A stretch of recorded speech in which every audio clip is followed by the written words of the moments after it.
rush here. It's gonna take fucking forever anyways. Let me just make sure that's showing up on the YouTube. Okay, good.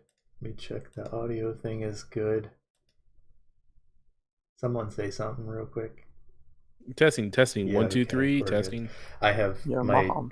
I have like a extension on the OBS or some kind of weird plugin that I can separate audio, like a software interface basically. Anyways, welcome, little, and anyone else watching this after the fact to the staff post-season press conference. I'm not going to be as animated as I usually will be for the team ones because I'm probably going to be doing a lot of the talking for the next like 2 hours, so that ought to be fun.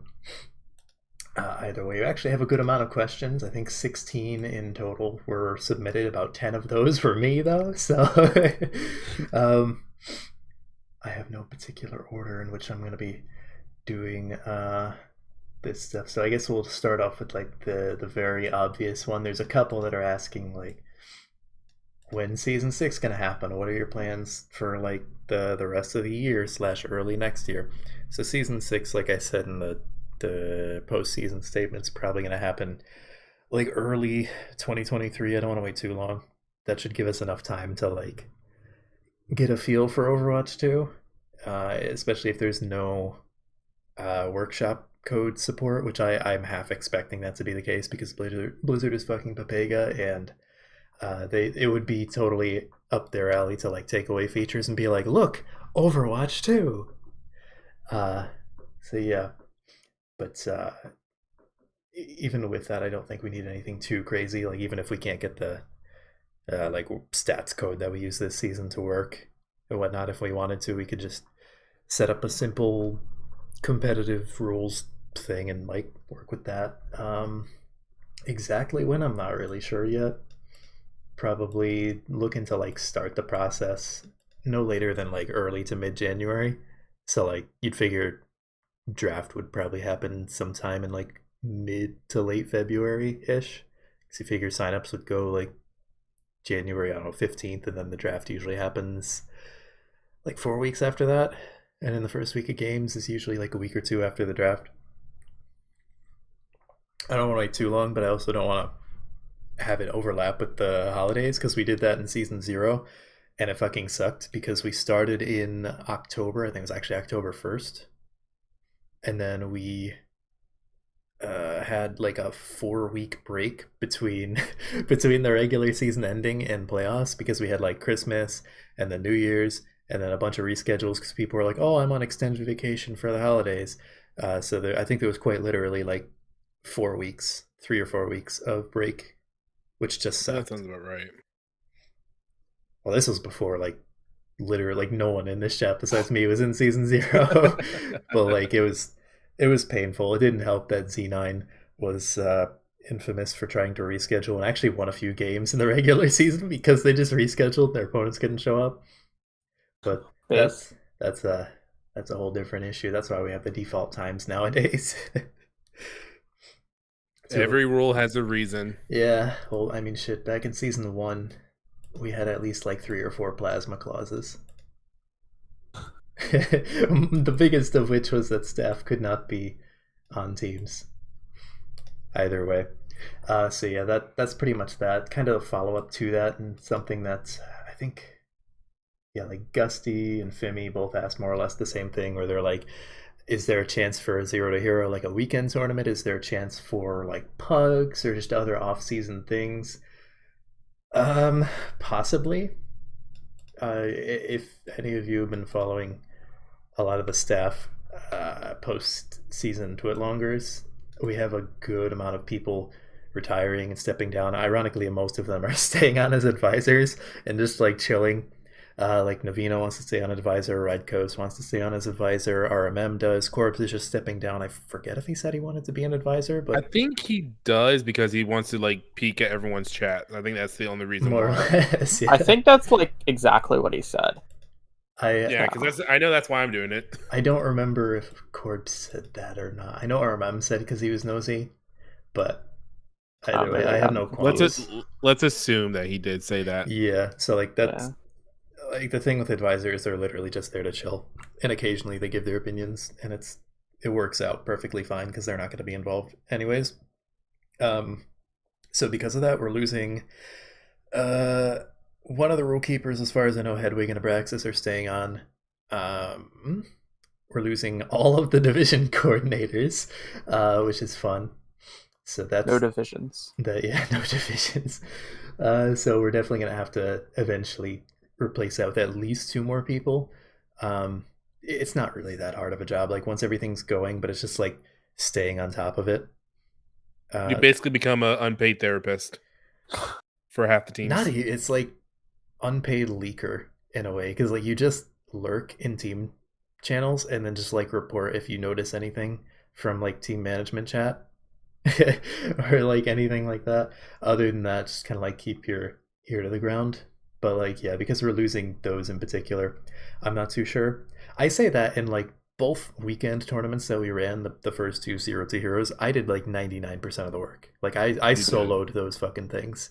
Like it was literally like I kept other people involved, but it was more like I wrote the rule book, went to the rule keepers, like, "Hey, this looked good." I got the response back, "Yeah, it looks good." Okay, and just left. I went off to do my own thing. I handled all the production. So like at most, I'd need like literally one other person, being like Alianos, to help with production scheduling.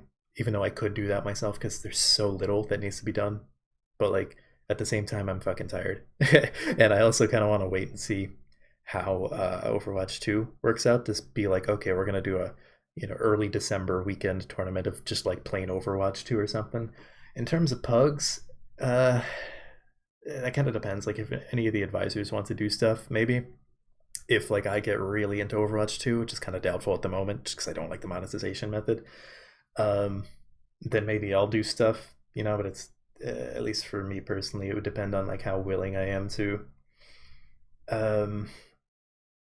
like partake in Overwatch itself. If I have time, I'll run them. I am a dipshit. I'm sorry. I will make this official. If I have time, I'll run them. Because I have a big interest in all things Overwatch too. So right now I'm on the fence. It kind of depends on how fast it takes to like get each. If it's like 2 or 3 games to get a level in the battle pass, I think I'm gonna be fine. But I have a feeling. If it's I have a feeling that it's gonna like. I think it's gonna ramp up exponentially. Where like the first 5 levels are like you play 3 games, that's it, and then like once you get past like level 40, that's when everything slows down. Didn't they already the original 4chan leak?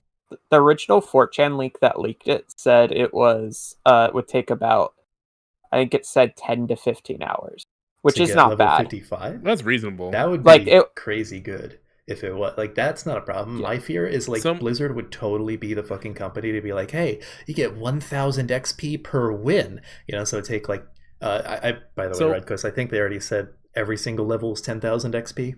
I don't think it ramps. I've heard that from at least 2 other sources, 2 articles.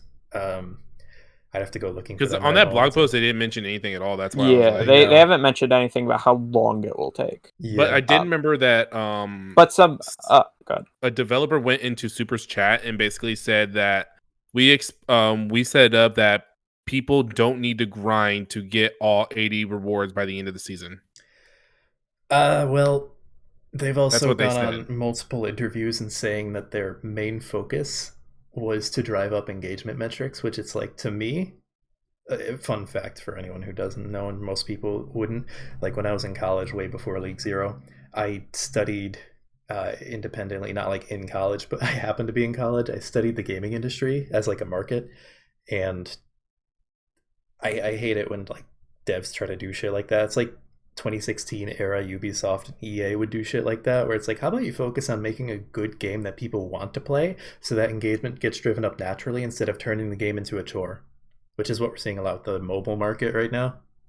But that's neither here nor there. So that's just like a big pet peeve of mine when I saw those interviews, and has me kind of thinking like, do I really want to make Overwatch an unpaid part-time job?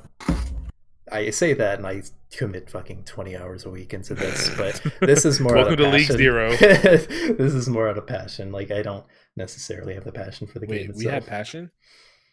At one point in time, yeah. I also think it won't be like too bad, because one of the examples that one of the devs gave was for like post season, so like after the battle pass has gone to unlock, is like win 15 games as support, which like that doesn't seem bad either. So like I don't. Well, if that's like an awful. after season thing, I imagine they probably would be easier than the like battle pass rewards, but yeah. I mean, but again, we'll see. Like the game, we literally have zero information besides that one blog post that's official. We gotta wait like a week and a half. That's Oh, apparently they were gonna show all this stuff on Tuesday, but because of all the leaks that happened, they literally said we have to do it Thursday. That's rough.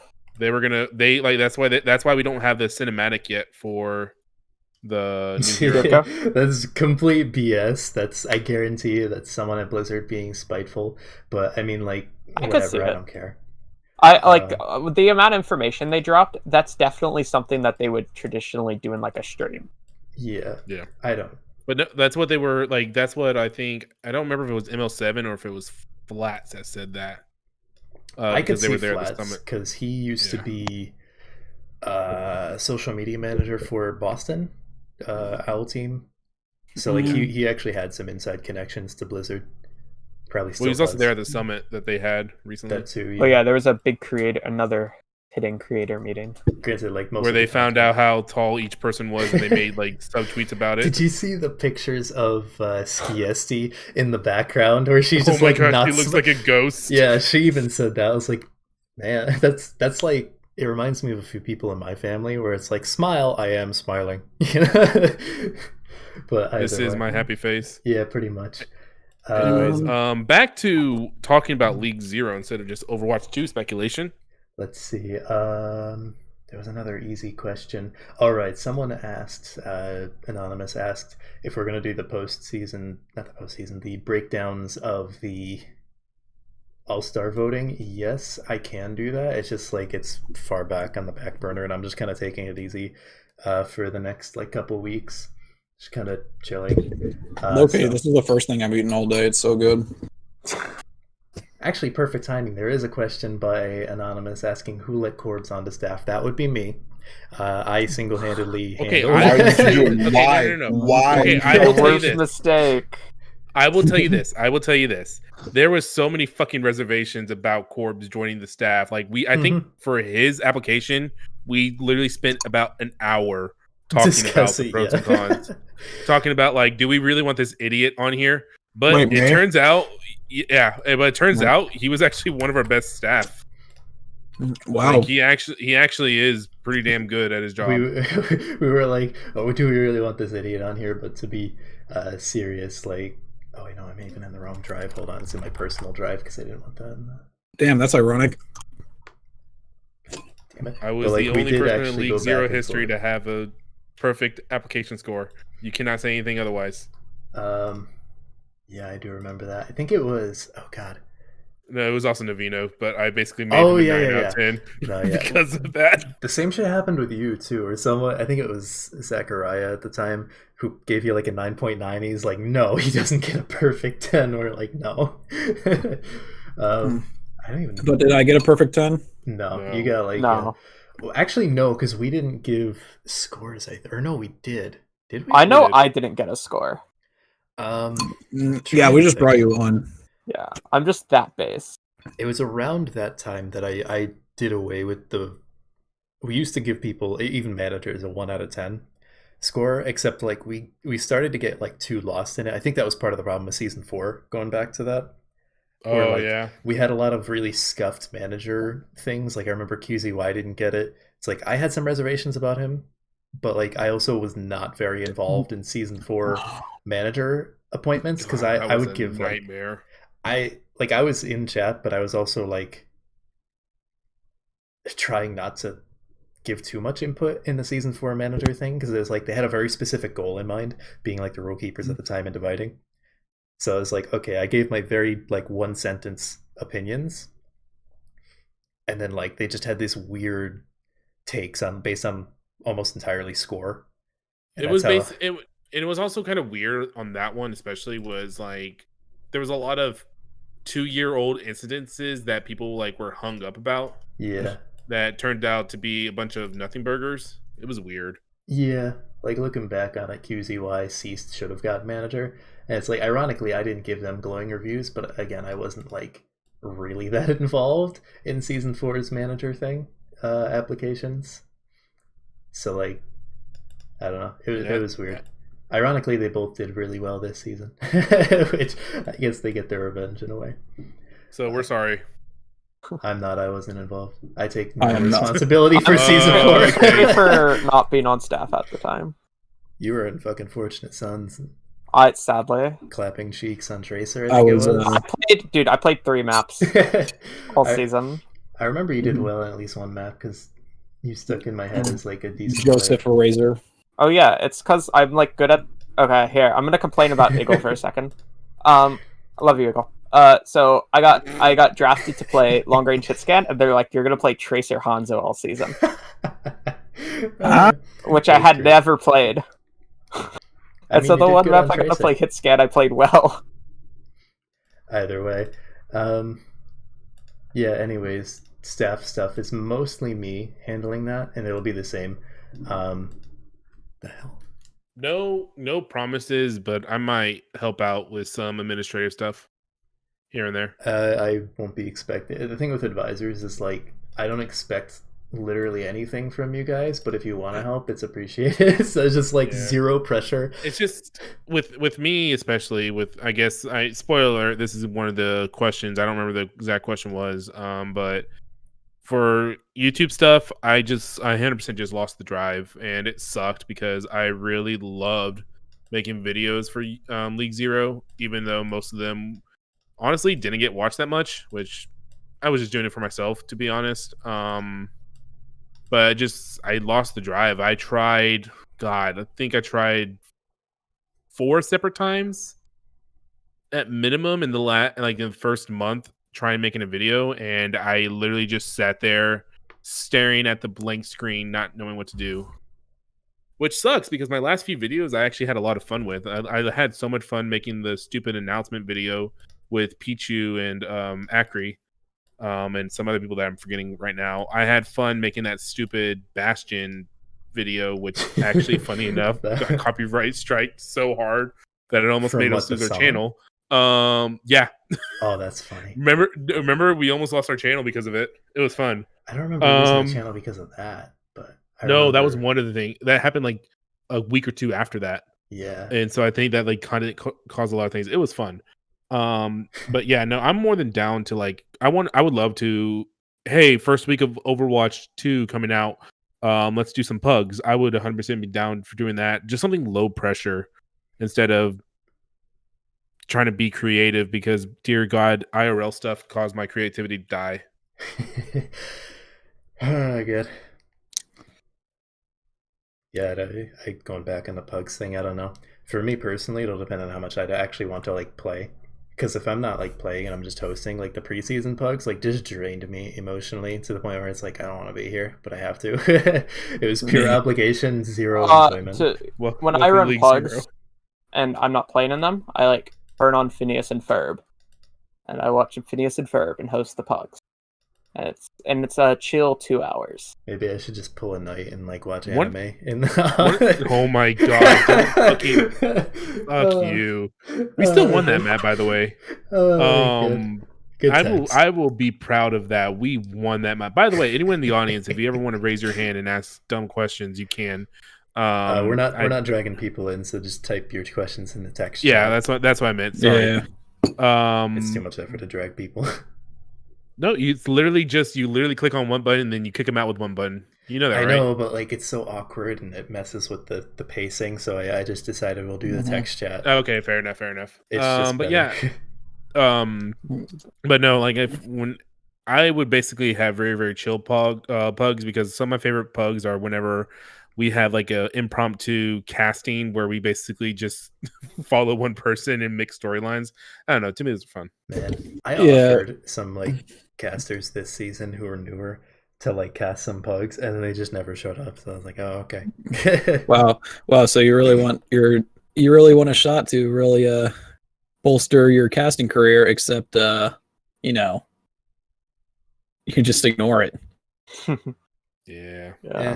a lot of newbie casters aren't sure if they want to like commit to it yet, and they don't realize that if they actually do want to commit to it, it's a lot of commitment.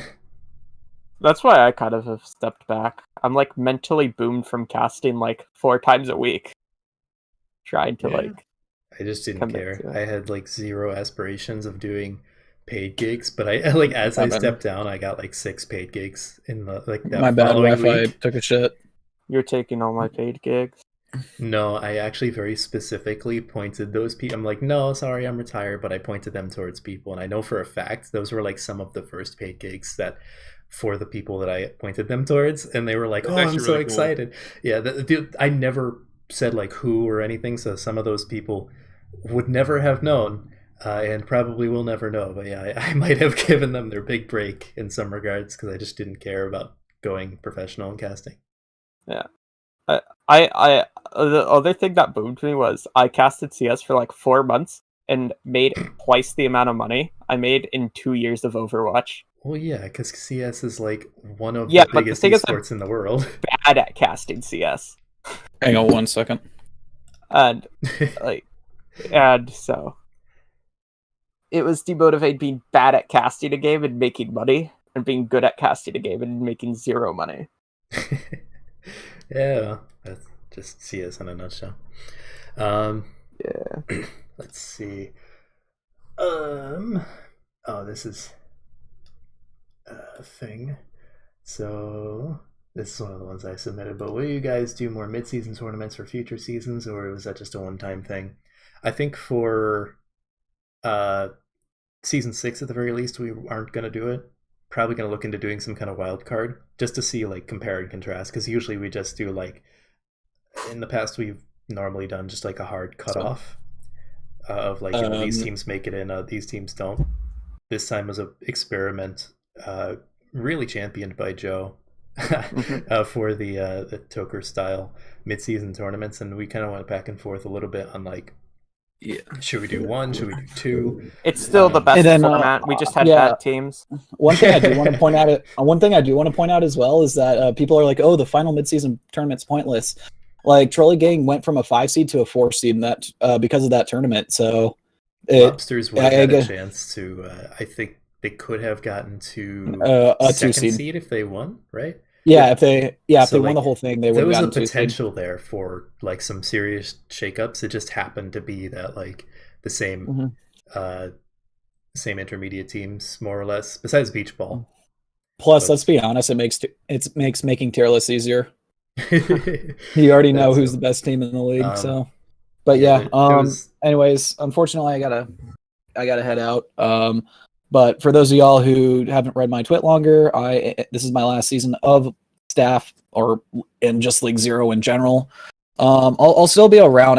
But I probably won't compete or like be super heavily involved. So it was an honor. Okay. And Wi-Fi. Moment of silence. I was like waiting for him to leave. And I just didn't leave. Well, I need to do the outro song, the Xenogenesis or whatever. What? Dun, dun, dun, dun. You know what I'm talking about. I don't know what you're talking Okay. about. I was gonna go with "Time of Your Life" by. I had no the copyright time strike, of sorry. my life. They're gonna get us copyright strike. I don't care. We've already been copyright struck. No, listen. I've had a couple of copyright strikes on my personal channel, so let's just say that was fun to deal with. But yeah, I'm gonna be. But yeah, appreciate the time, guys. Thank you, Acri, for giving me a chance and really proving myself. And GG's go next. Don't worry, Corbs. I'll bug you later. Fuck, you left.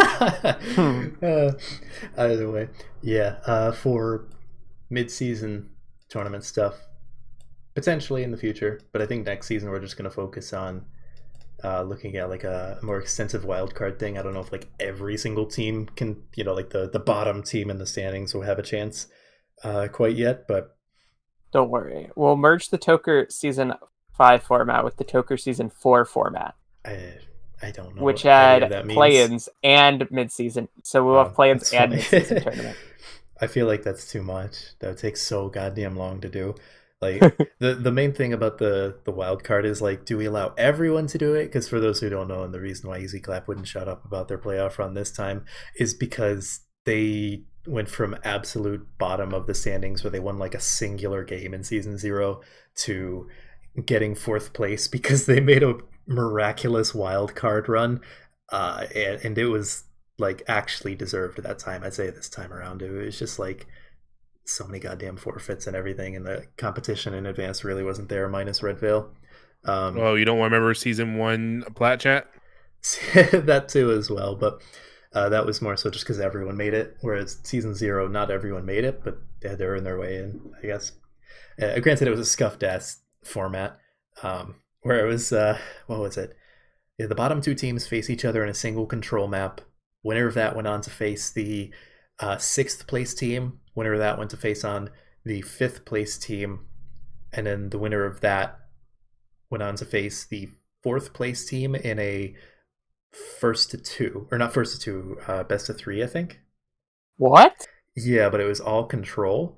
Like every single thing was control up until that point. It was best of 1 up until it got to the 4th seed, which ironically was Rio Redemption with Zera, Recto, DPS line, which was really fucking funny that they lost to Easy Clap, who was stacking Masters players because they exploded like 3 times.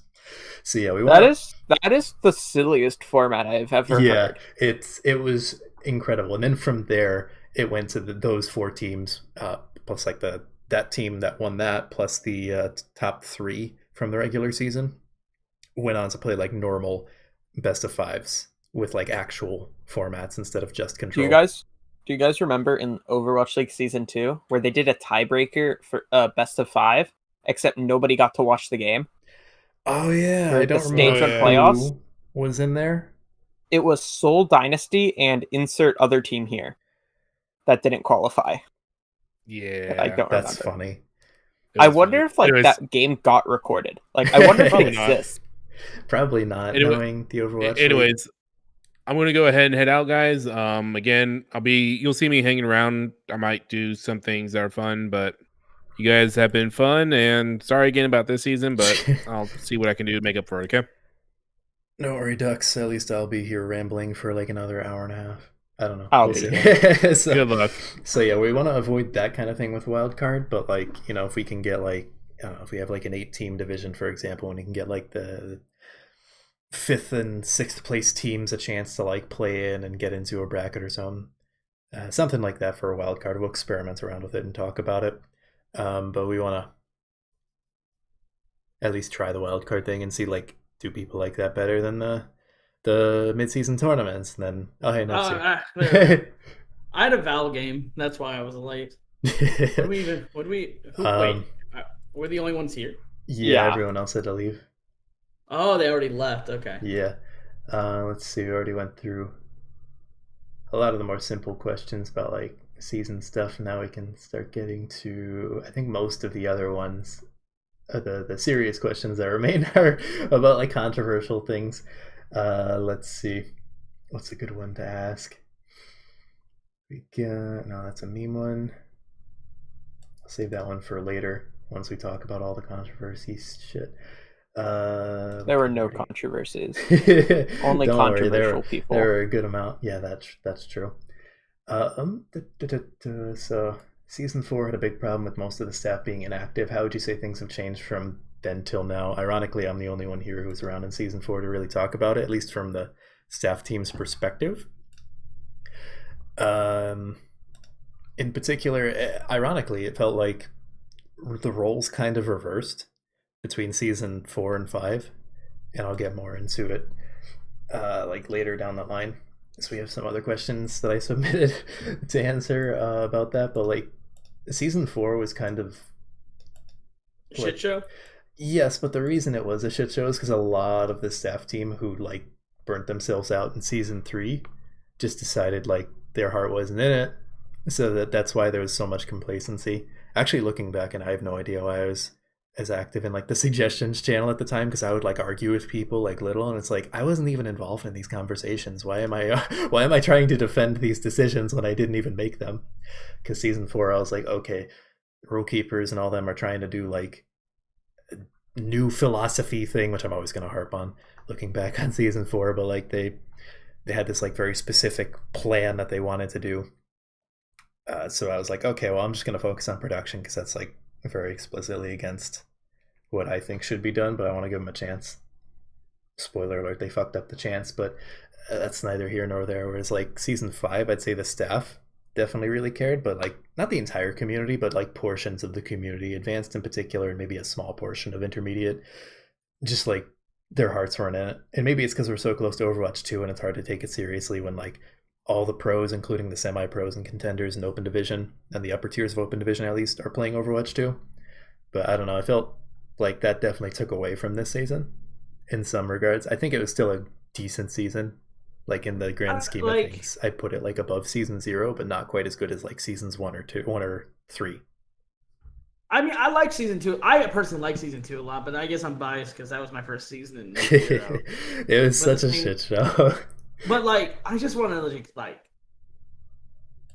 just let you know how far like this group has come in terms of like, I know like staff made decisions this season that people weren't fans of and shit, but like, especially with how like it did piss me a lot off how Advanced turned out. And Reborn, you will get manager when you apply / actually give a shit. He's not even in here. He's just asking the questions. I know. Oh, he's not in here. That's no, funny. He's not even listening. But like, I like Acri. I might remember this or some other folks, but when I was manager of Wisdom Academy and they suspended, I want to say it was probably Damien, if I'm being honest, for saying the N-word in scrims, and I actually had a full-on argument. Oh God, yeah. Do you remember in fucking general? I kind of remember. Where people told me I was cringe lord and soft for saying that's because in season 1 have no place being here. In season 1, God, I don't so remember who. I think it was dividing. Let me wrap up the point though, real quick. So like every time people bitch about the season and like talk about how bad it is, it's like it's right now a struggle to maintain the feeling that made us successful while also holding people accountable for being pieces of shit, right? Like there has to be a middle ground that we're trying to find. So, and a lot of people thought we started that with season 2, because season 2, like to me, wasn't even that bad. Like it was so tame compared to like season 1 and shit. But like I like that argument, like how far we've come. I also think there was times we went too hard. Like Acri and I talked about it, like when I interviewed for staff, like how season 4, like people got suspended and ineligible for all the wrong reasons. You know, God, like I can vent about season 4 forever. I mean, it was like we literally were just punishing people for existing, basically. We were punishing people for every little thing, and then the bad actors that have been in the community forever, like just didn't say anything in the moment, so we didn't do anything. And like, it just felt very like the people you were punishing were just like memers and shit posters versus people that actually needed to be punished. But you know, like hindsight's 2020. I think there's a couple things I would have changed about this season, but I also didn't feel super motivated, even though it was my first and only season on staff. But I work full time in the space, so I literally. Yeah. I think the difference is like, I mean, shit. I even didn't feel super motivated about like Overwatch, but the difference is like we didn't allow that to affect the quality of the season. Whereas like in season 4, those motherfuckers weren't doing anything. Like they would just like staff chat was dead aside from me for the first half of the season, bitching and moaning about like, you guys aren't doing anything. There is no plan. You literally took apart the entire structure of the rulebook and the season to then do nothing and replace it with nothing. It's like, where's your glorious plan? Until it eventually just gave me an anxiety attack, and I was like, okay, I can't vent to you guys anymore. I'm just going to fix your shit. And that's when season 4 started to get better. Yeah, I think the biggest mistake is like I'm of the opinion, and like I haven't said this to other staff because I won't be involved really next season. I'm the opinion that the advanced division needs to go away. Yeah, I have a question about that. Because, like, more in depth. Oh, you just want to go with that question? I think we've. Yeah, well, unless Joe, you want to add something. I mean, I don't have opinions really. Like until it becomes a problem, then all of a sudden I have opinions. That's my biggest flaw as a person, is I forget to have opinions on things until it matters. Okay, thanks, Joe. All right, well, you want to go into that question that you're talking about? basically. But I actually have opinions on advanced though, so I can. But like, I even said it in the official like commissioner statement, not Might Way Longer, but the other one, where it was like I flat out told Advance like we need to see more dedication to it, because like I haven't said like who was championing it, but like the suggestion was brought up that we more or less just cripple Advance, maybe like still have an Advanced division, but it like caps at like very low GM to like high Masters, somewhere in that range, because that's what every other community tournament does, and they don't have that problem. I feel like the only way we can cater to the high SR players anymore is if we do like the auction draft like BPL does, which we've talked about doing. And and the reason we didn't is because like it's just very much not us. Yeah. Like it's just not how we've operated. Also, that format is terrible, and anybody who says otherwise is literally delusional. Right. Like, I don't care if I get it. Like, if some BPL person listens to this and like yells at me, like it's the format's bad. It just leads to bad teams and unfun environments. Bro, we have unfun environments and bad teams here. Yeah, but like, in this case, like I don't know. It's just like every team. It feels like over half the teams in BPL, and BPL's a lot of teams. It just feels it's like it's 18, it's 16 in the upper div. Well, no, I disagree with that, but I also think that's just about the average skill level of the community overall. Like it's more so like we've always been a hyper competitive league, right? Yeah. And that's always gonna be who we are, and we have a lot more high GM players and everything than a lot of other leagues. That being said, it's like I just like the format is not bad. It's like it all like the same issues that plagued them plague us, which is like bad managers that make bad teams that don't want to show up, that don't want to do shit. Like, but the difference is between them and us is that they're so much more dedicated to actually playing out the games, even if they're shit. If teams are shit in League Zero, I feel like they just give up. Like it's much more common to force your way out of a team here. Yeah, I also think that's because BPL runs things like it feels every week, right? And in League Zero, when you only have really like a season or like two seasons a year, I guess, it makes it feel like if you miss your shot this season, then you could like because so much changes between like zero seasons. BPL does it like at such slower rate than they've only had 4 seasons total. Yeah, but they do all those other they do a bunch of other like Overwatch related events as well. Yeah, but those are pre-made. That's like us doing 0 to hero. Yeah, I guess. Like it's if you want to compare the actual products of like draft versus draft, theirs works because there's more reason to play than just winning. Like BPL cares a lot more about giving everyone equal chance to play. We care more about, and I have this argument with staff. Like, I understand that people want League Zero to be this hyper competitive place, but I'll be real. That's why we're a bunch of little toxic shitheads. Because all we care about is winning. The reason, like, also, I've only played for DC, which I joined, like, didn't even play in the draft. I joined and I captained Mortal Wombat.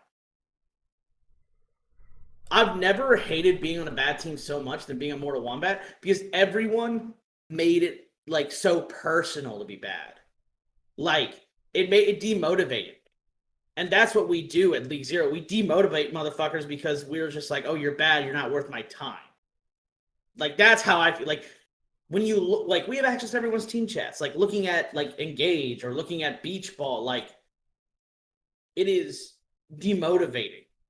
Like, people don't want to show up, and then it's hard to bring them up that hill. And then what happens is we allow people to make like a huge change, but like we see that can easily be abused. Like, for example,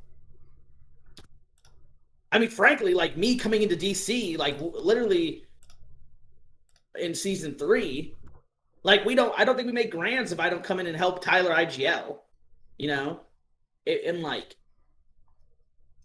there's so many examples of people abusing the free agency, but then we need to because people just refuse to play. People in League Zero need a reason to show up. And what the Masters rule was attempting to alleviate was try and create even teams. And I think it actually did a pretty good job of it. Because I think without the Masters rule, there is a world we end up with like one team stacked with 6 Masters that knows everyone. Yeah. And I also think like a way to get out of this whole like you have to show 2 pugs thing is by being like, all right, if you sign up for the draft, you're agreeing to play, and then everyone has to be drafted. Everyone. And because then it's like, oh, yeah, whoever knows the best like gets the best teams, but then you still have teams where you're forced to play people that aren't that great. So it evens out. Like, when we're talking about, and that's where I asked the question, like, what the fuck is our point of a league? Are we looking to just, like, this is like the 3rd season in a row there's been one advanced team worth talking about. Red Veil was going to win from the get-go.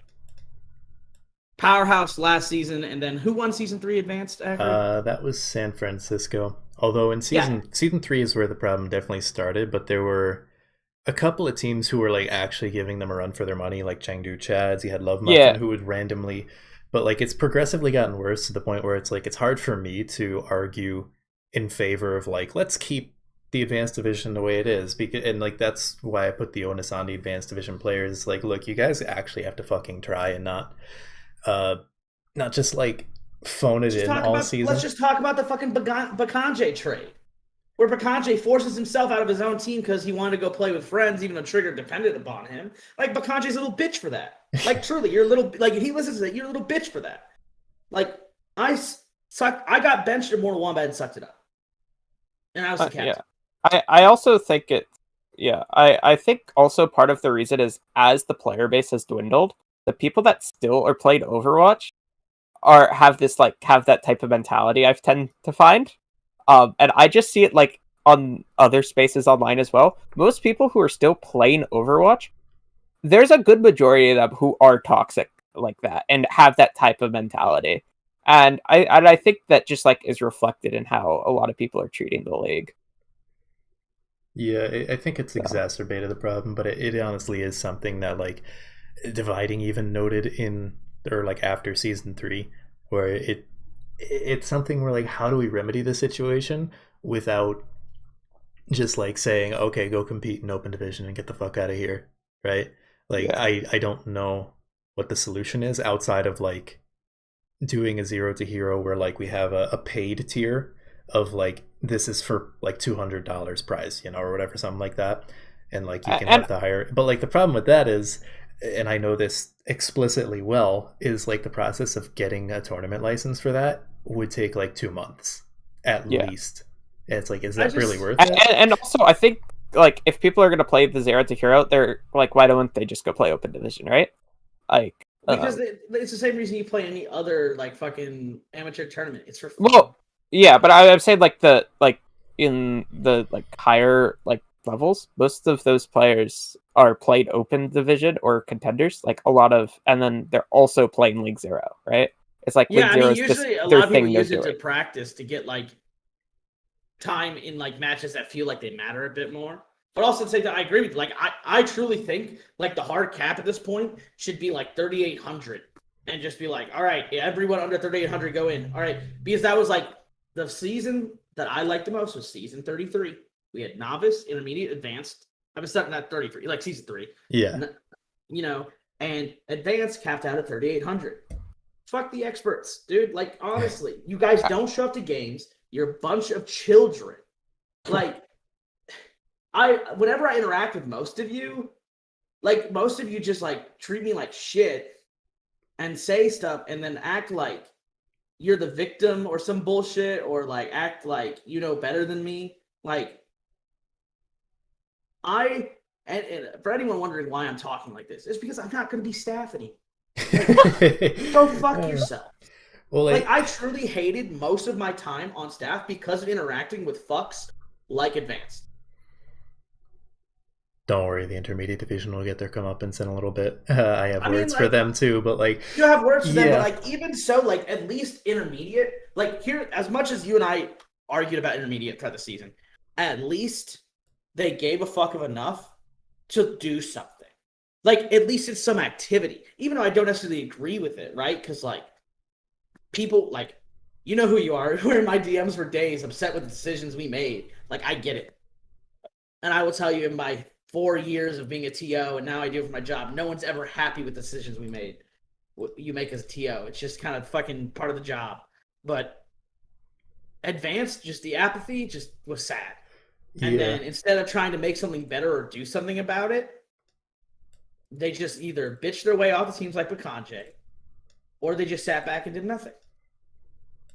On that note, though, I would love to give like a huge shout out and all the love to Red Veil, because like that team was the least problematic. They were on time every single time, and they just like followed the rules. I don't think we had a single problem with them outside of like that one time where Emma was still on the team and she tried to account sell on Twitter, and we're like, yo, wait, don't do that. And I think, didn't we give her like a game suspension or something like that? Yeah, I suspended her for a game. It was like, super chill though. Like even she was like, oh yeah, I'm sorry, and took it down. Yeah, it's like a lot, and this season really brought the question about like Twitter and what you do outside of it. And my prevalent opinion, as you know, Ackery, was we're a small enough community, like it matters to an extent. But the real question I always have is like, does what you post on Twitter translate into what you do in the community? You know, like. And we like this lobster shit, for example. Like, we have at least 2 questions for that. I mean, I'm just gonna say this, and then I actually got a dip. I really am not free much tonight, but like, I was very much okay with the impeachment of what's his Base Rhythm. Base Rhythm, because it is a very valid opinion to be like, hey, I know this guy has this views. I'm on his team. And so I don't feel comfortable trusting, like, because to me, like, all this, like, is about trust and everything. Like, that made sense to me, the impeachment. What I didn't like was, like, the shit that happened with Ehud or whatever. Like, Ehud was Big Hoot before. And was actually, Base Rhythm was different Big people. Hoot. Wait, what? Base Rhythm was Big Hoot. That's something we mixed up. They're brothers. But Base Rhythm was Big Hoot. Never played in League Zero before? Yeah, he was a newcomer. Okay. Well, I know Base literally played an entire season. 2, I think. Wasn't he in 2? And no one had with him. And he was still the same person because, like, their tweets old. And also, I think this is partially our fault because I had multiple people think we, like, the removal of manager was for a different reason. Like, I don't think people knew why we removed them from manager. We did write it in announcements. They just like, I think we should have, like, literally linked the reasons, looking back at it. Because I've had, like, I'm saying, like, post the exact screenshots and stuff. Like, in the announcement, because people aren't going to click on links. They're too lazy for that. But I had, like, 4 people tell me that they thought he was banned for something completely different. Well, I mean, we didn't even ban him. We just removed him from manager because removed him from manager for a different reason. The jokes he made were fucked up. It was literally just one joke, but like it was really fucked up. It was really bad. It was like disabled people or something. No, it was something about like sex trafficking, and we're like, whoa, no, that's too much. It was a sex trafficking of disabled person, for sure. Like, something like that. Yeah. And I was just like. People thought it was because of his like political opinions. No, and we explicitly said that in the and the opinions he made on Twitter. People took like, and I also think that's part of the reasons why Lobster then went ahead to impeach him because they saw the removal and they thought they just didn't want him on the team anymore for Base Rhythm. Yeah, but I feel like if we never removed him as manager, he would still be manager. Well, no shit, he would still be banned. Well, they probably Like, would. no shit. Thought to remove him. Look. So I think though we would have had a bigger issue because there's people that didn't want to get traded over there. It was just like it made sense. Once people were made aware, like it made sense. I do not like it's the same thing how I felt about the Juice ban. Like I do not feel bad for the actions that we take, and I think they made sense. The thing with Juice that got me was like how he was so embedded in the community and was openly acting this way with like larger servers that were related to League Zero, which is where like actually like we found stuff, right? Like in larger public, like not public per se, but like basically, public ones too.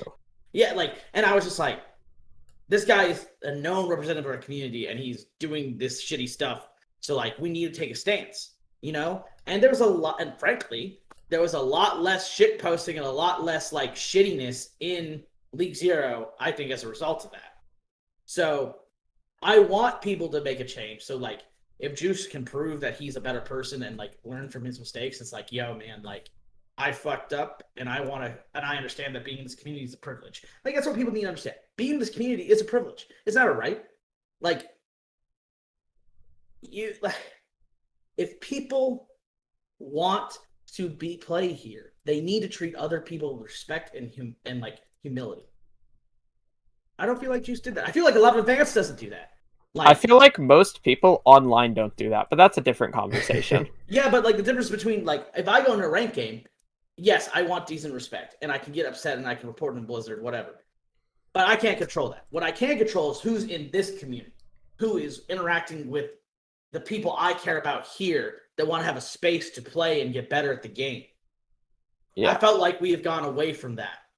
And that is why I, like you both know, I personally pushed for something to be done about Ehud. I personally pushed for something to be done about Juice because I believe we've been letting it go on too long. We need to take a stance, you know, and because like I go back to the thing I said earlier today, like in this call, the literal that I was called cringe for saying someone should be banned for saying the N-word in scrims. Yeah, that was that must have been Wait What? Yeah, season 2. Yeah, no, it was. It definitely was. It was Wait What, and like it was all those little shitters. Yeah, like honestly, there's a few of them that are still around that probably should have been banned on the spot and not have ever been brought back. There's a few like oh god, Stormson and Ryanos who've actually. I think we probably should have we should have banned Greek longer before. You know? Yeah, like he was pushing it for a long time. Like Adifi shouldn't have ever been allowed back in the server. Granted, he was never banned to begin with. He got fucking runner up in season 4. I'm gonna say outright, I'm really glad he never got a championship on a personal level. Like he should never have been allowed to participate. That was just like a holdover from when we held ourselves to an insanely high standard in season 1. And I think, like, going forward, the biggest advice I have, like, whenever season 6 start is, like, obviously, let us not hold, like, because, like, in many ways, like, let's not hold what people did in the past against them, but at the same time, like, if they perpetuate their behavior, they should be gone. Like, as you said, Acri, like, you know, let's just talk about Red X, right? Like, you weren't, like, there are multiple times in the past where you weren't a fan of Red X, and I've never been really a fan, but I can't, like, he has been better this season. Like, he's not been. He's been a lot more chill. He DM'd me, and I'm not going to go too specifically into the DMs, but like he basically said, like, for anyone who was around in season 3 and remembers the whole SBT situation, after that, when staff decided not to ban him, but we gave him like a 4-game suspension, which was a pretty hefty suspension for like a 5-game season. But like I sent him like a 2 or 3 paragraph essay, just like ripping into him harder than I probably ripped into anyone else. And like we didn't talk for like the following 2 years, I guess a year and a half. And like at the beginning of this season, he basically said, like, in DMs, he was concerned about some other things that were going on. And he was like, I really did take what you said into account, and I've been trying to be better. And it's like I didn't even respond to him. I just like left it there because there's no real easy way to respond to that.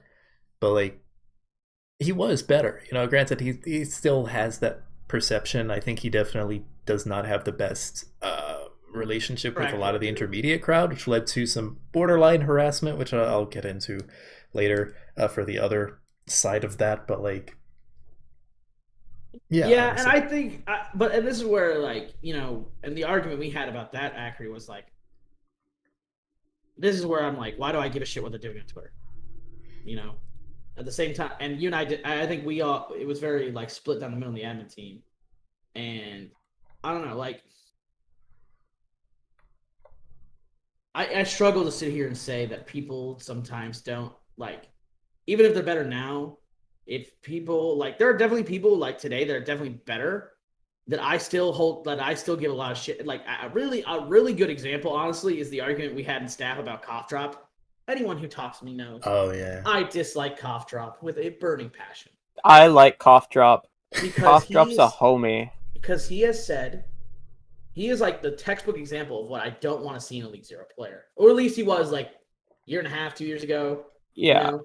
And I never really got over that because, like, before I was staff, I had no way to hold him accountable because, and whenever I tried to say something to him, he just brushed it off, said shit with sarcasm, and, like, he just seems like a shitty person. Like, truly. That's my only interactions with him, for real. But according to everyone else I've talked to, he's a lot better. But at the same time, like, I still think it's going to take a lot more than that to change my opinion of someone. And I think that's how a lot of, like, you know, for example, the intermediate crowd feels about Redix. You know, even if we've seen him get better, well, there's take a lot there's more. other more recent reasons as to why they dislike Redix. I'm that sure. we won't get into here. Yeah. We're not going to air out people's dirty laundry, but yeah. I'm gonna dip before you get another question and make an action. Okay. If people want to hear more of my thoughts on League Zero after being here since season 2, I'm more than happy to talk. I'll still be around as an advisor, but he wants to lurk. yeah, you know, it's a busy time for esports. So, all right, I'll see you guys later. Yeah. Yep. Okay. To expand just a little bit, because he covered a lot. On like I actually did submit a question because I knew people would want to know about like the manager shakeups in the earlier seasons, specifically Ehoot and Juice.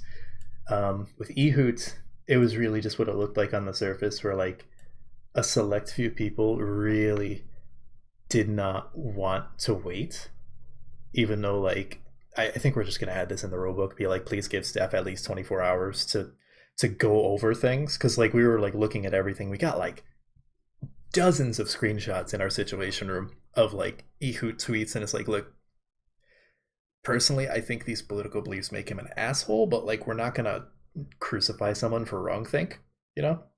If the team wants to impeach him, that was fine, but like up until we saw that one tweet where he made a joke about like sex trafficking of like disabled people, that one was way over the line, and that's where we were actually like, okay, we should probably do something about this and just like remove him from manager.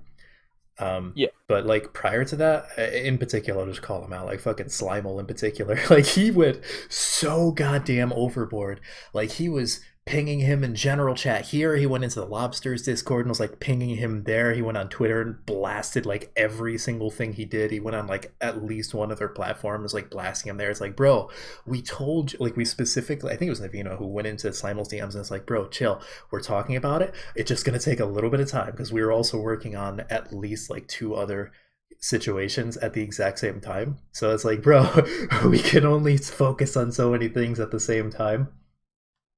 And it was just like, I don't know what got into Slimal. Like, he's not even that young either. He's like in his mid-20s, I think. He's like my age. It's like, bro, you're acting like you're 13 years old. You need to like chill the fuck out for 3 goddamn seconds and let us just handle it. It might take until tomorrow morning. That's okay. Yeah, this is what happens when people live terminally online. Yeah, honestly. Like, I don't know. Social media is the worst thing to happen to humanity. But like, I'm going to become president simply too bad social media.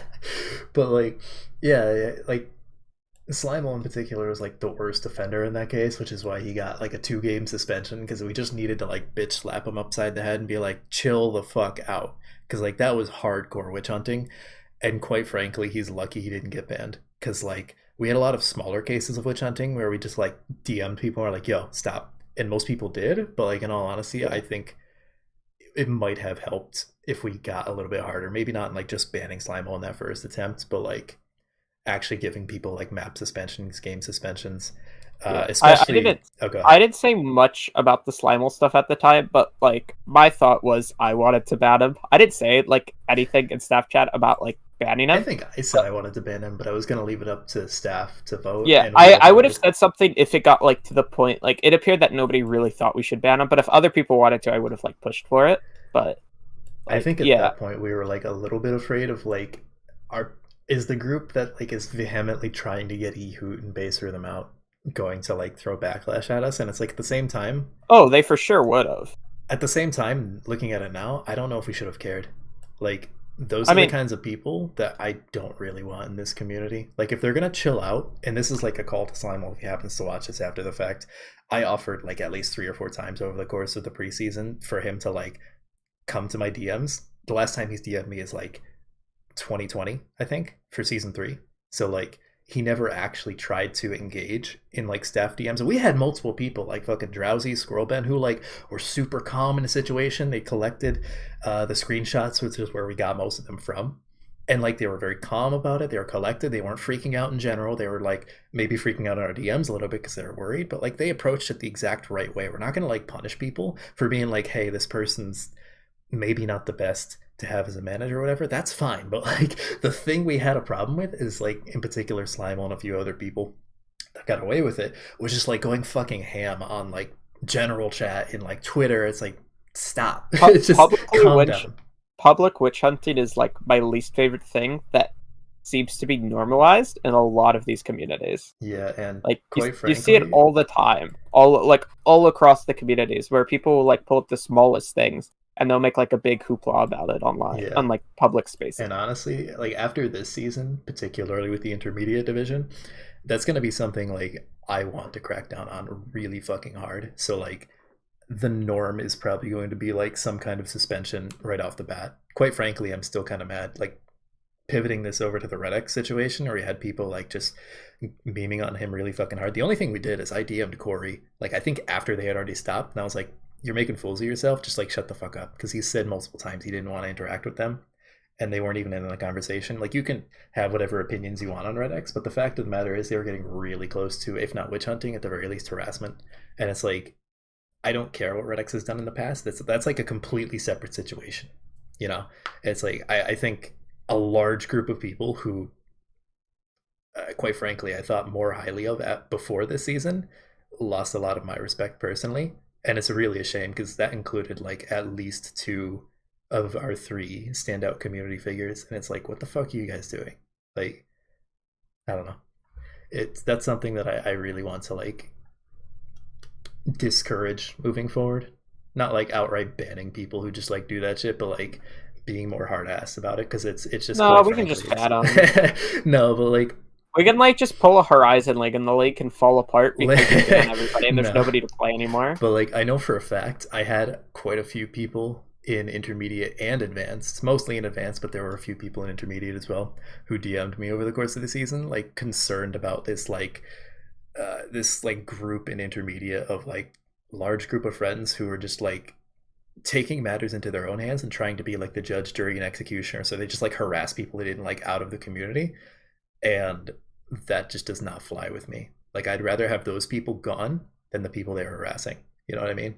And the thing is, that group, when they're not like, those people are so funny, and it makes me sad. Yeah, like they do terrible things, and then I'll be like in pugs with them or talking to them just on the side, and they're the funniest people. They're like, they seem like reasonable kids, and I emphasize kids. I consider basically anyone under like 23 a kid, which is like 99% of this community. But like they seem like reasonable human beings up until they have like someone that they don't like as a friend group, you know, because like maybe one of the people in their friend group has like a dislike for someone, has like beef with someone. In Red X's case, that is the reason why I'm not going further into it from there. But like once they decide that, it's just like this fucking hive mind of like, let's harass this person until they just want to leave. And that's at least a good reason as to why Advanced Division was starting out the season in the preseason somewhat inactive, especially in general chat. It got a little bit better over the course of the season, especially once we like slapped Slimal with a suspension. Things calmed down for a little bit, but like I don't know. I do regret not giving like, and it would have been like a 7-person like suspension for season 6, but like, you know, I think handing out like a map like a 1 map suspension or like a 2 map suspension for people to just like suffer through into season 6 might have been a better option than just like DMing people and being like, shut the fuck up. I don't know, that one still haunts me a little bit. So that's something like, I mean, shit, all 3 people listening here are in intermediate. I guess you can spread that one around or whatnot, because that's something that I'm really going to be looking into. Like, if you want to have concerns about someone, just like come to staff, you know, just talk to us about it, do it the right way. There's 0 problems. Don't post on Twitter. Don't like, it doesn't, like, it's not useful. The only thing you spread is COVID-19. I have yet to get that shit. Granted, I am vaccinated with the Johnson & Johnson, which is like the best one for dealing with the various oh, look at this strains. Guy with Johnson & Johnson. That was the only one I wanted to get because I could not guarantee with my schedule that I'd be available 2 weeks after the first shot. So I was like, it needs to be the one and done. And I just haven't needed to get a booster yet because the Johnson & Johnson is still effective. Anyways, that's epidemiology that I actually studied in college. I'm not going to bore people with. Let's see. Here's another one kind of adjacent to what we just talked about, but what was the deal with the Lobsters rebrand in the early season? Why not let them go through with it? So there's like the public reason that we gave, and I'm actually going to go into like the other reason that we kept into staff VC, because it kind of builds on what I just said. But like the obvious reason is because impeaching a manager doesn't allow for rebrands. It just makes it easier on staff with all of our like registry and the production stuff, especially. Like, is it possible? Yes, we can totally do it. Do we want to like every 2 weeks? No, definitely not, because that's time that would otherwise be spent doing more productive things, like in my case coding the schedule, which took a lot of time in the preseason. Don't worry, I would have let it rebrand. Coding various spreadsheets and whatnot to make sure that like everything can run smoothly. And, you know, it's like taking the 2 or 3 hours out of our day to like update absolutely everything, get all the graphics set up for production. Like, that would just be way too much work compared to what we wanted to do. And that was like the standard reason. Like, our rule of thumb is like, if we have to force a manager out, in the case of eHoot, we actually gave we physically gave Base Rhythm the chance to rebrand if he wanted, just to get away from the Lobsters rebrand. And in all honesty, we were not expecting eHoot or not eHoot, Base Rhythm to stick around. We thought he was going to leave with his brother, but he decided to stick around. We actually had someone lined up in case they were ready to go, and then we would have allowed a rebrand. But the Lobsters brand is Base. It ended up being rather revered and memed, which is what I called would happen. I also just really like the branding. It's funny. It's fucking funny. Like, the fact that they took a Google image of a lobster and then Poofa did a really, really nice drawing over top that, that was really good. Poofa did a really great job on that one, even though I think Poofa doesn't like that logo. It is pretty funny. Poofa does not. Either way, it's one of my favorite storied franchises from this season. But like, the other reason that we didn't allow, aside from like, you know, the impeaching a manager doesn't allow for it because it's listed in the rule book. It's considered like more normal situation because it's like the entire process is listed out in the rule book, and we only do like special situations. The other reason is because the main people who are asking for a rebrand right off the bat were no one on the Lobsters themselves. Like, the Lobsters team, specifically, like, I was talking to Tanik and I'm like, hey, look, does the team really want to rebrand? And he's like, they're indifferent. And like, Tanik, I've known since season 0, 4 years ago, right? So like, he, possibly above anyone else in this community, has like a direct line to me, and I hold his word in very high regard in terms of like, he's gonna just tell it like it is. He's not gonna allow like friend groups to get in the way of just like saying what the truth is, which is really convenient, right? And when he says like, it's really just like, no one really cares outside of a few people, not even on the team, who just didn't like eHoot and Base Rhythm. So he's a snitch? Not really, no.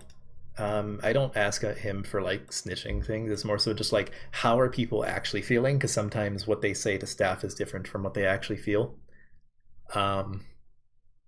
He's like a good litmus test for especially the intermediate crowd, but honestly the entire community. Him and a few other people from like season 0 Plat Chat that aren't on the staff team that's I can like confide in terms of like what are people thinking. But like, yeah, it was like it wasn't even the Lobsters who were asking for the rebrand from what we saw.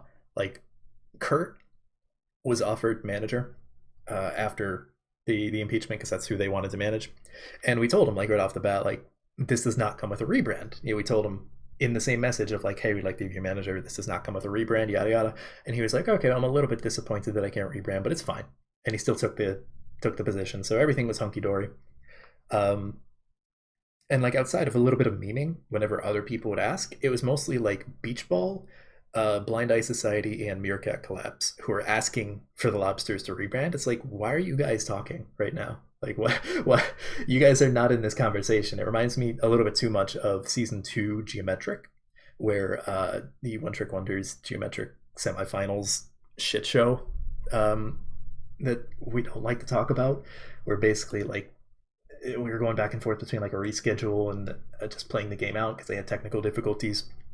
Actually, I don't think anyone here besides Joe would have been here in season 2, but like I wasn't here season 2. were you? Either way, so I signed up to play, didn't get picked up, didn't pay attention to the season. So basically, not going into like the specifics about the team, but like there was technical difficulties.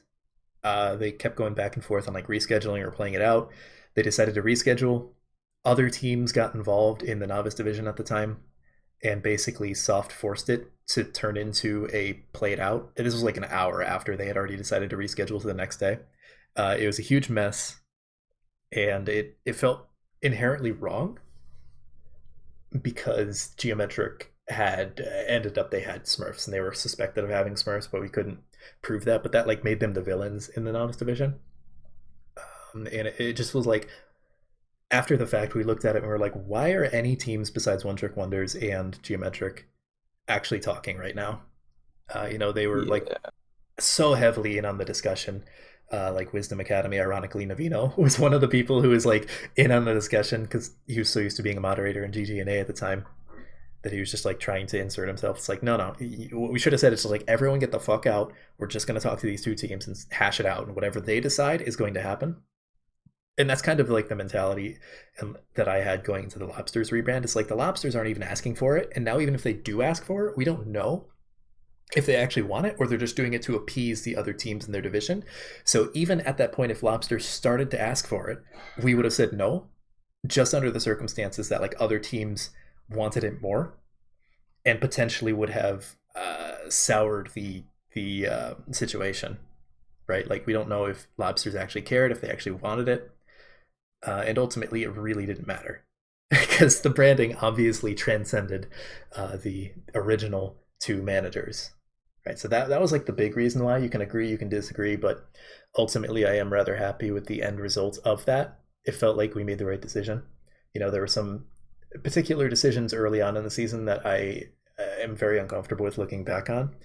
Specifically, not so much like the outcome of the Juice ban, but so much like the discussions, or I guess lack thereof, because that was brought to our attention at like 9:30 at night, and then a decision was made by like 11:10, something like that. It's like we did not discuss that enough. A ban was probably the right call looking at the evidence again, but like it happened way too fast, and another situation was the like us trying to decide 8 teams per division versus 6 teams, and like we were trying to force it a bit too much, and that's when like Kern and I think Kurt were first given the option for manager.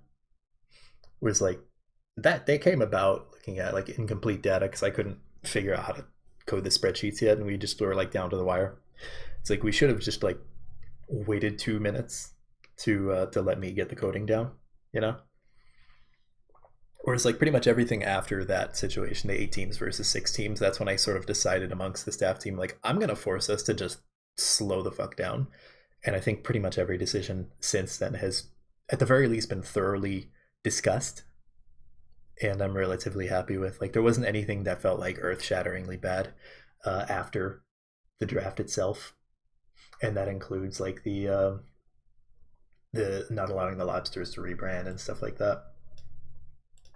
So yeah, that is pretty much covers that question. Okay, this question I threw in because I wanted to fuel a rant that I have for the intermediate division, because we already ranted about the advanced division. Avino did most of the ranting, but I basically agreed with him. But the question in particular, and literally no one here would know what I'm talking about, but there's an old video on the League YouTube channel called the Spirit of League Zero. It's from season 1. It's like a concept that we used to name a lot more. Basically just like the concept of like community over tournaments, the way I like to put it. Oh, I've like, seen the video. Yeah, the video is like one of, if not the most watched on the entire YouTube. Yeah, I watched it when it came out because I signed up for season 1. Yeah, but like not so much going into like what you can watch the video if you want. It's very easy to find if you just sort by most viewed on the channel.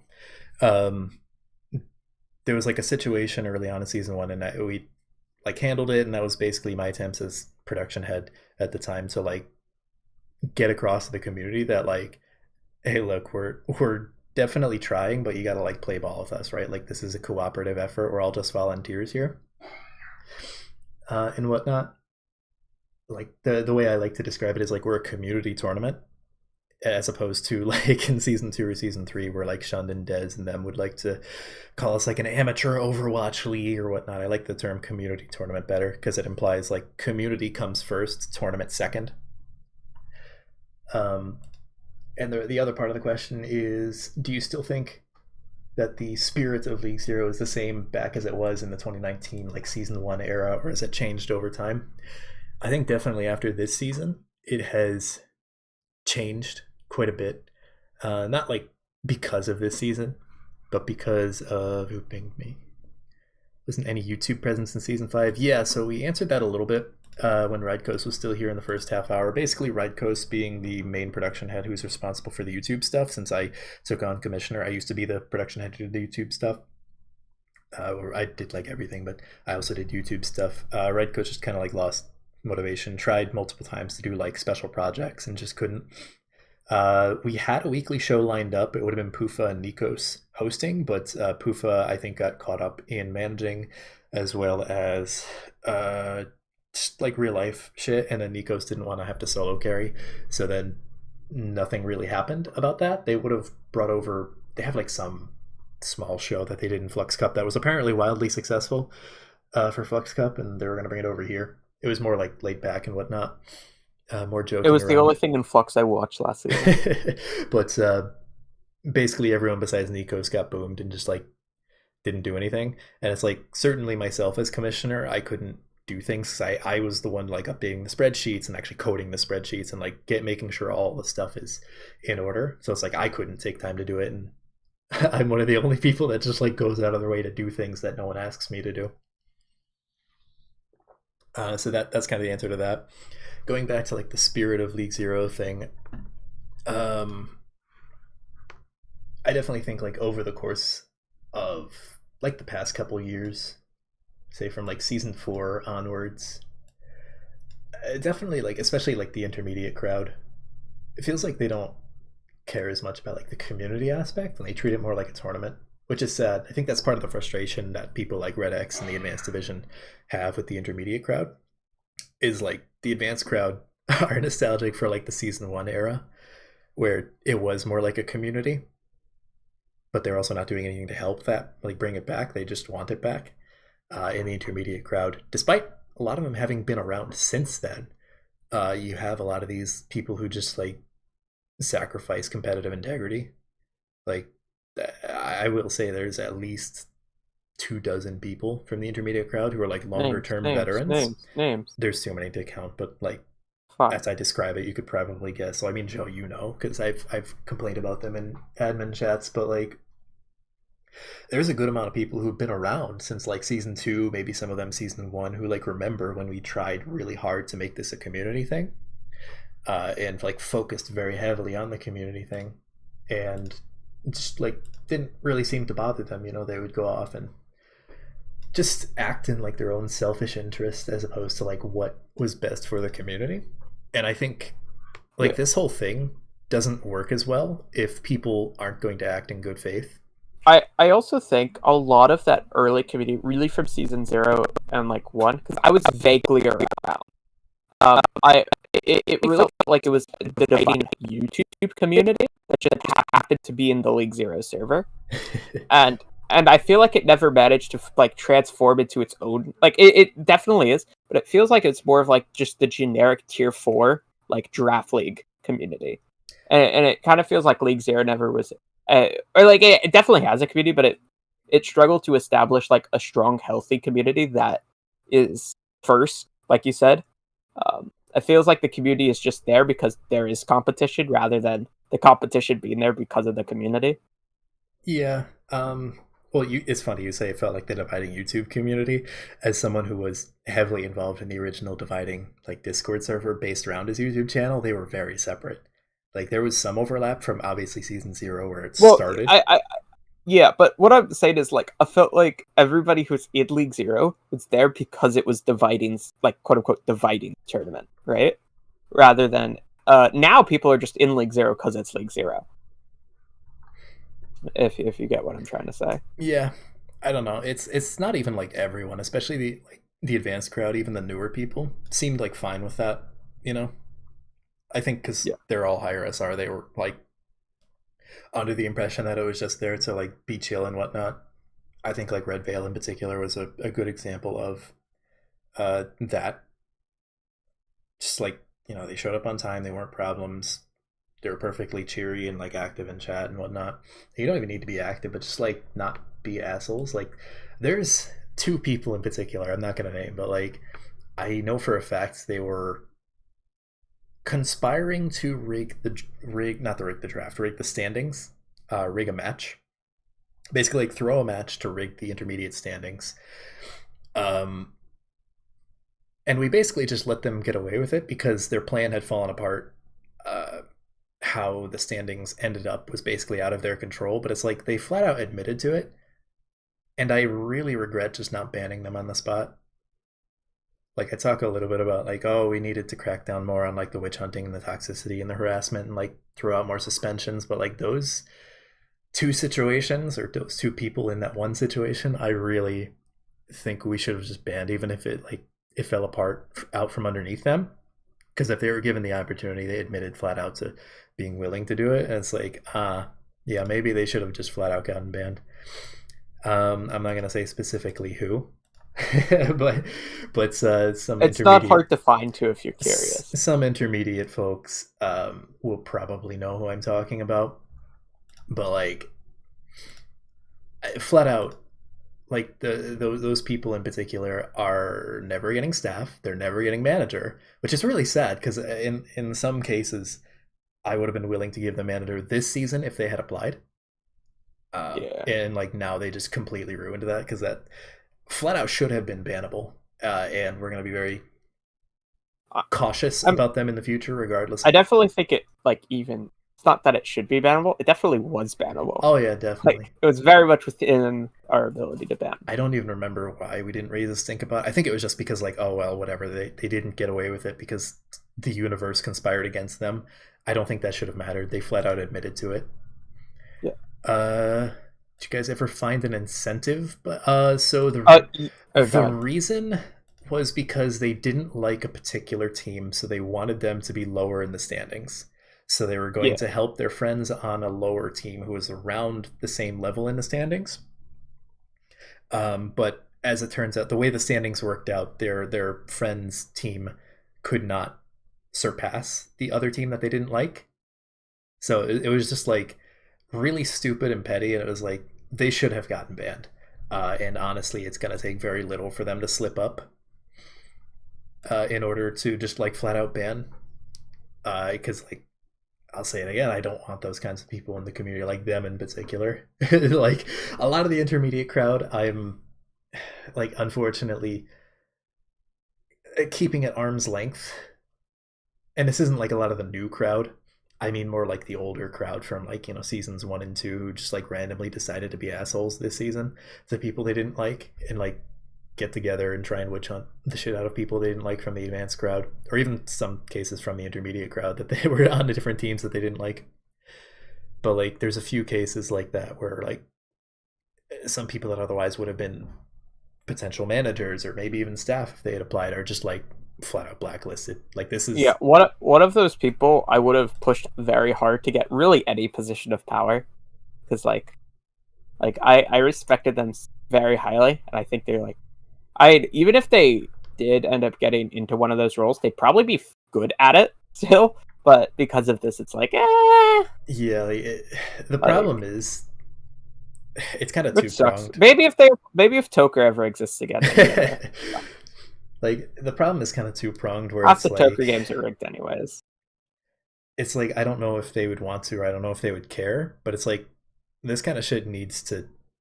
This kind of shit only works if everyone does care, or at least enough people do care. And it feels like an unhealthy portion of intermediate, meaning like at least a couple dozen people just didn't care.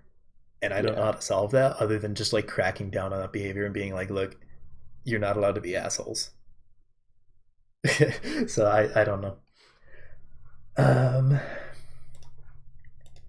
Let's see, hour and a half. Yeah, that's not what I was expecting. Let's see there. Okay, yeah, there is this one final, like, more serious-ish question before the more memey ones. So Monarch actually asks, if you could go back and change about this season, what would it be? I'm assuming one thing about this season is what he meant to say. I would, and this might be weird, I would have actually pushed harder to keep Ehoot on as manager. That's what I would have done. I think they probably wouldn't have done anything, but I think the removal of manager was a bit much. Like, because I think most of the stuff that they posted was like just in poor taste. So, and the one thing that did get them removed, I also think was just in poor taste. I think if we just like told them to stop, they would have stopped. It was a joke between him and a friend, but like that's a joke that really needed to be in DM. So I don't necessarily agree with that one. I'd say that like the majority of the political takes, I don't have to agree to be like their political takes, and right. We're not gonna crucify people for wrong think, but like. Yeah, I don't know about that. That one tweet was pretty fucking bad. I don't regret removing I don't hold people accountable for what they say on Twitter strictly because it's Twitter. Oh god. I mean, dude, fucking Ice-T one time tweeted about how he was like taking a piss. He was gonna go take a piss in a park. Oh, good. I will say though, unfortunately, due to this season and people being little bitches, we're gonna. Moving forward, we're just gonna have like a checklist of like a cursory look over people's social medias that we can find. It's not gonna be like, again, we're not gonna like wrong think the fuck out of manager candidates, but we're just gonna have to, just in case. Great, I don't think we would have even found like if Ehoot's thing if we looked, because that was pretty far down the line. That was like a few months prior, and it wasn't even a tweet; it was a reply. So like, I don't know if we would have found that even if we had looked. So like. It's really going to be up to a little bit of dumb luck and also the intermediate crowd not being such pussies. It's half kidding about that one. I'm not kidding about that one. But let's see. Anything I could go back and change? I would say like forcing discussion. Any decision we made prior to the 6 versus 8 teams per division thing, I would have forced more discussion. Because like both the juice ban and the like I said, the 6 versus 8 teams thing was super rushed in terms of their decisions. Again, I don't know about like the outcome of the juice ban. I kind of agree with it, and I also have feelings about like, should we have banned him, should we have not, because he's from season 0, but like that's neither here nor there because it's kind of hard to argue for him with all the evidence we had. But like I said, it was less than 2 hours of discussion for that, and basically like a half an hour of discussion for the 6 versus 8 teams thing.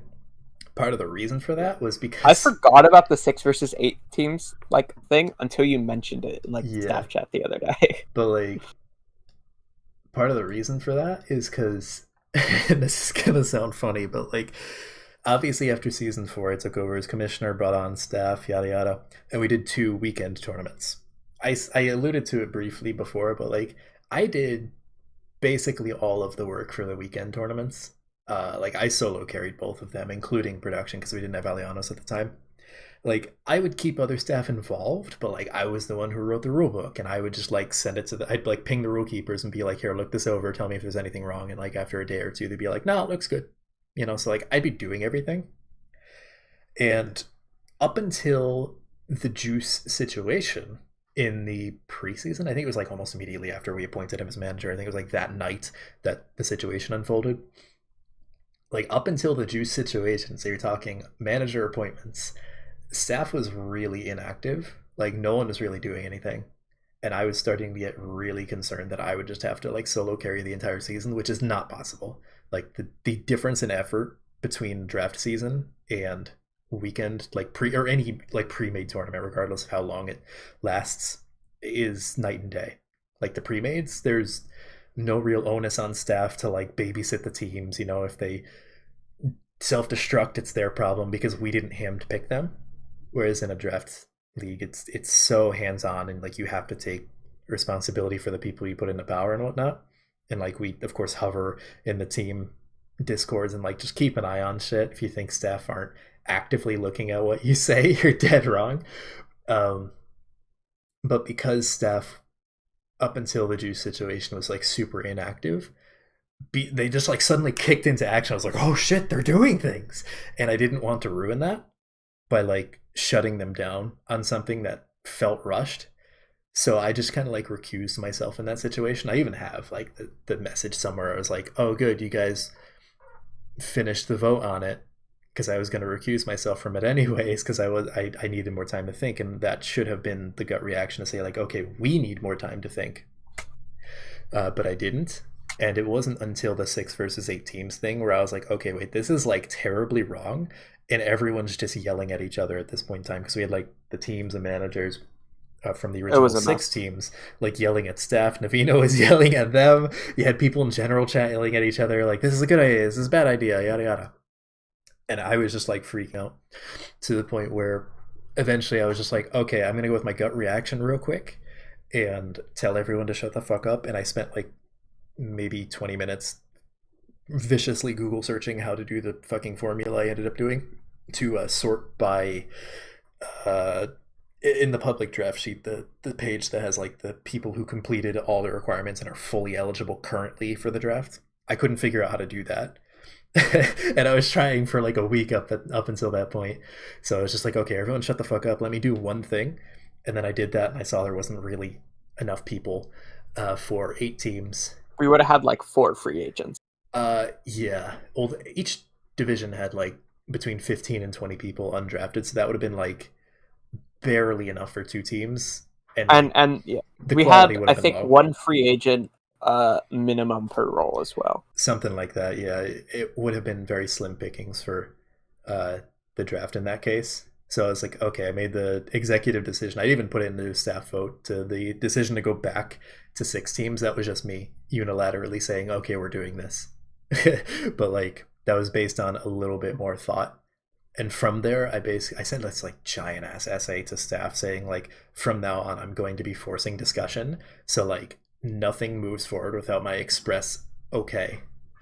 Meaning like if a shit goes down when I was at work or like asleep, they're allowed to discuss and come to a conclusion, but they're not allowed to do shit until I wake up or get out and like can actually get on Discord. And I think that worked a lot better. So yeah, that's like the one thing I would have changed, is like forcing that discussion earlier on. I just was not prepared for them to just like be completely dead and then kick into gear like it was nothing else. Like it was aggressively fast. It was actually crazy. But yeah. Let's see. Have a few meme questions. Oh, Christ. Creamer asks, why are we not enforcing a strict Rhine Pact for King's Row?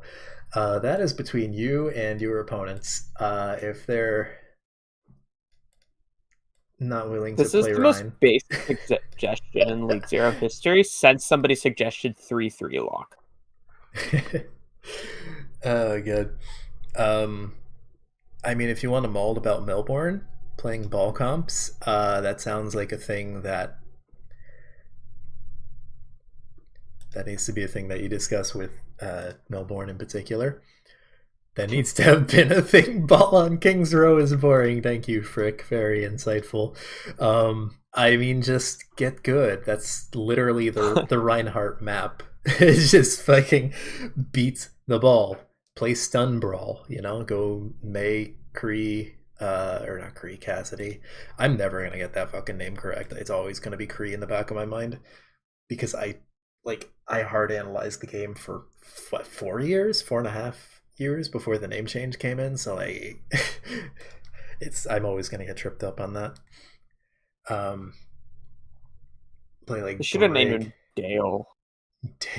I think they should have just made it Joel, because the whole voice line interaction from Sombra from years ago, where it's like, "Hi, Jesse McCree, if that is your real name," and he goes, "I don't know what you heard, but my name's not Joel." And instead they went with Cole, and it's like, what are you doing? There's already an ability called Cole. You can't call sign Cole, and then Cassidy's a stupid fucking name for a last name. I know what they were going for, Butch Cassidy, but there's so many other good cowboys that don't have... Why is it his name Clint Eastwood? Clint Eastwood, bro. They could have gone with Joel Eastwood. Actually, that would have been so base. That would have been great, because then you would have been you're not gonna mess up. Or they could have done John Eastwood, right? You merge John Wayne and Clint Eastwood. Doesn't Clint Eastwood have a son named John? Oh, does he? He has a son named something who does he's a director. Scott Eastwood and Kyle Eastwood. I think Scott is the one who's a director, or maybe they both are. I don't know. Either way, they could have done so much better than fucking Cole Cassidy. I'm sure they got the Cole from the Joel thing. They should have just gone with Joel, because Cole is Coalescence, obviously. So the call sign is fucking bad, and they went with Cass, and it's whenever I hear Cass or Cassidy, I immediately think of a girl, because obviously it's a girl's name, and not Butch Cassidy. So it's who the fuck is Cass? Or they could have just named him Butch Cassidy. I think that would have been a little bit too on the cheek for Blizzard. Well, I think they also don't want to name things after people anymore. Yeah, I don't know. They even removed the fucking Jeff coffee cup from the New York map because of that. I don't know. It's stupid. Either way, take it up with Epic Shock, Creamer, I guess, because and whoever coached Epic Shock, I think it was Fish who coached him on Ball. Yeah, Fish. Yeah, take it up with Fish or Epic Shock or both. I'm sure they'd love to argue. Why is Acronator so cool and handsome? False. I think that's just about all of the questions.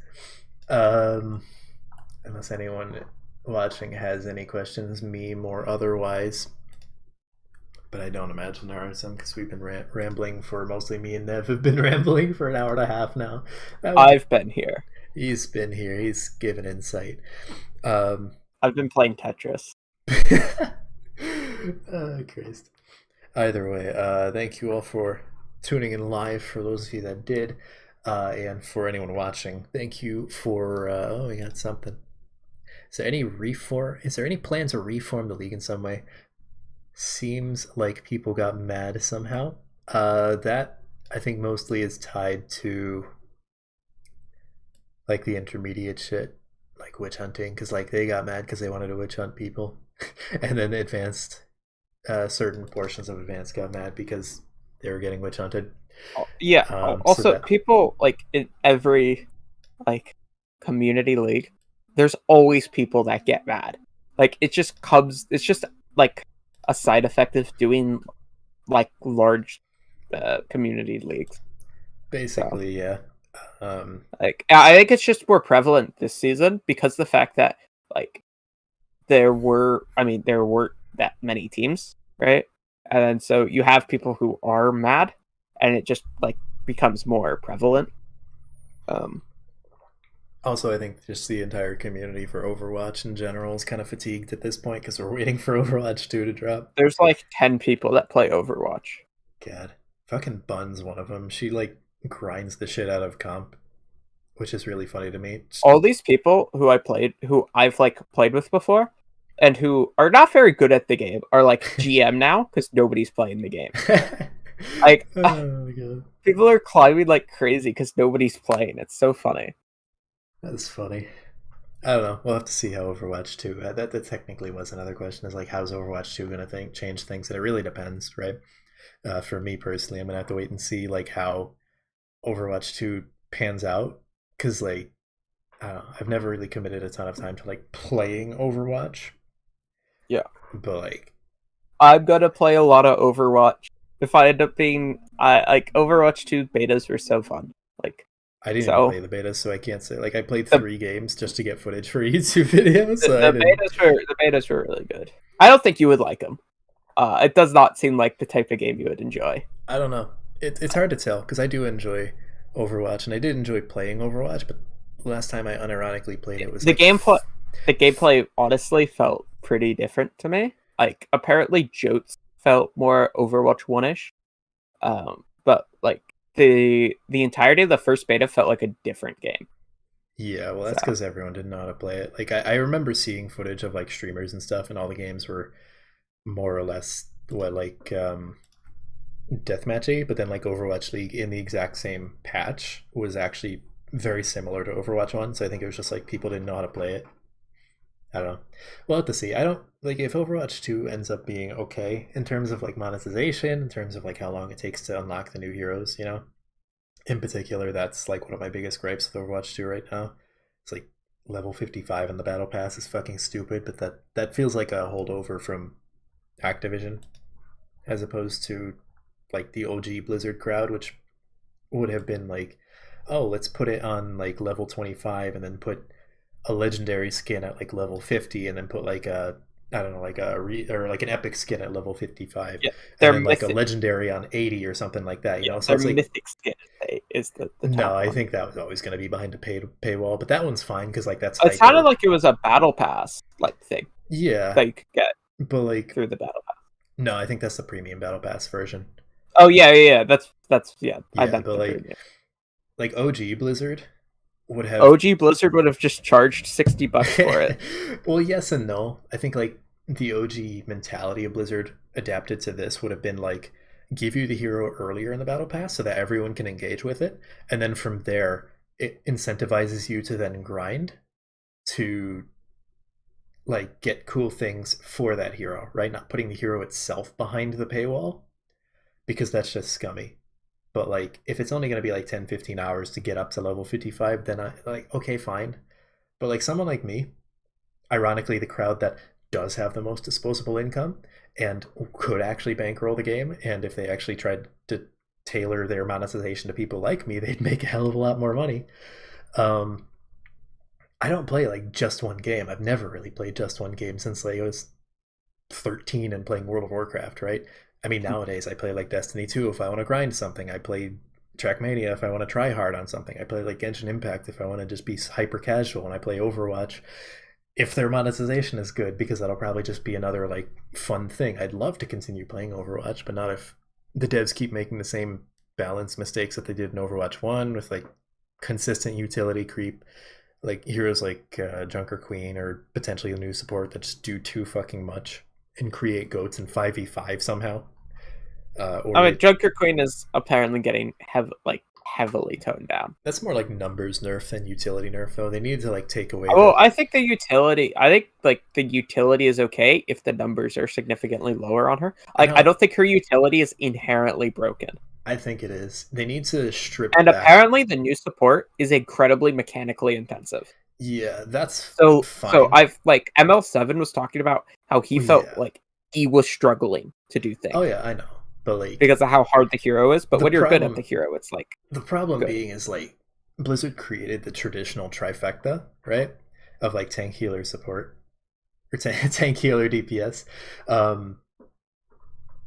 Except they just keep trying to make like hybrids, and it's making the game actively less healthy because too many heroes do too much. It's like you need to make the boundary between these classes stronger, not weaker. It's because originally the design philosophy was to have these hybrid heroes, right? Well, if you want to be technical, the original design philosophy of the game was to release it, add Ana, and then just put it on maintenance mode. They wanted it to be like TF2. And Ana was the only niche that they didn't have. So they didn't actually want to make it like a live service game. That was a Bobby Kotick thing, which is unfortunate, but also very telling for how they proceeded to add more heroes. I think at some point Jeff had said in some interview, like maybe every couple of years they drop like 6 new heroes and like slowly balance that. Just it wouldn't have been like this big thing. The esport, that whole thing, it was supposed to be more like a party game, like TF2 is, as opposed to an esport. Also, fun fact: TF2's a better esport, just nobody plays it. Yeah, that's true. It's because the devs don't fight. Like everything Valve touches is just a great esport, and they don't touch it at all. Yeah, except Artifact. Artifact was just bad. Artifact was just bad. The video of the crowd going, "Oh," when they announced it was so good. It was so good. But we're getting pretty off. Artifact is literally the only game Valve has made that I would say is bad, which is shocking. But funny. Either way, I think we've been rambling on long enough, so I guess on a personal note, we'll see.